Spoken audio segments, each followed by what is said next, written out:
Zero tolerance.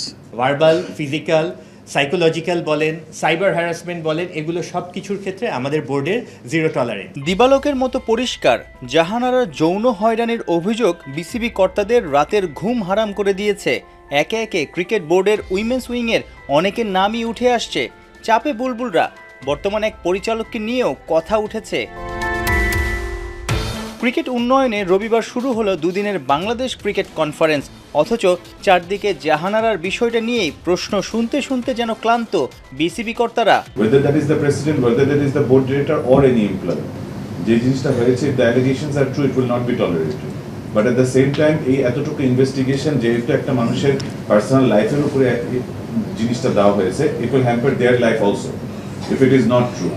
So at least 5-7 দিন কিন্তু ওদেরকে সময়টা দেওয়া যেতে পারে. If the investigations are right, anybody will be punished. বৃহস্পতিবার জাহানারার অভিযোগটা সামনে আসে। সেদিনই তদন্ত কমিটি গঠন করার সিদ্ধান্ত নেয় বিসিবি।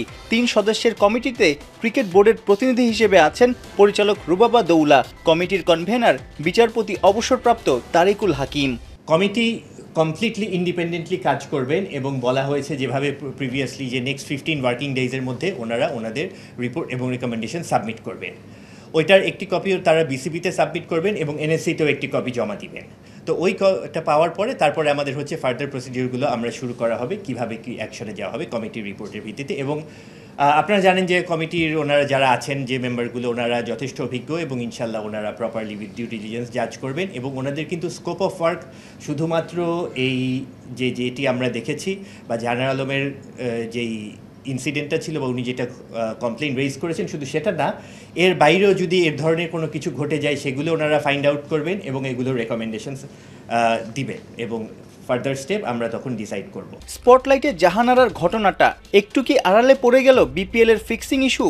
অ্যালেক্স মার্শালের এত দৌড়ঝাঁপ কি পাচ্ছে বিসিবি? অ্যালেক্স মার্শালকে হায়ার করে এনেছি, he is our head of anti corruption এখন, যদিও উনি ইন্ডিপেন্ডেন্ট। তারপরে আমরা যখন পরিপূর্ণ রিপোর্টটা পেলাম, পরিপূর্ণ রিপোর্টের মধ্যে ওটা আমার নিজের পড়ারও এখতিয়ার নেই, সেটা আমি রিসিভ করেছি, সিল ছিল, সেটা আমি হ্যান্ড ওভার করেছি আমাদের এসইউ হেডকে। প্রথমে যে নামগুলো ছিল এবং কিছু সাসপেক্টেড ইন্ডিকেশন ছিল, ওর ডিটেলটা এর মধ্যে আছে। একটা প্লেয়ারকে বা একটা অফিসিয়ালকে বা একটা ইনভলভড যিনি আছে তাকে সাসপেন্ড করার জন্য এনাফ এভিডেন্স লাগবে, 1। 2 নম্বর হচ্ছে যে ওই তার বিরুদ্ধে অ্যাকশান নেওয়ার জন্য কী কী লিগ্যাল স্টেপস আছে সেগুলো নেওয়া। ওটা কিন্তু আপনারা ভাবছেন যে ওটা হারিয়ে গিয়েছে বা ওটা আন্ডার দ্য কার্পেট চলে গেছে, না, ওটা জীবিত আছে এবং সেটা জীবিত এবং সেটা রাইট ডিসিশনটা নেওয়ার জন্য আমরা খুব সিরিয়াস কাজ করছি। সাইফুল রূপক, 71।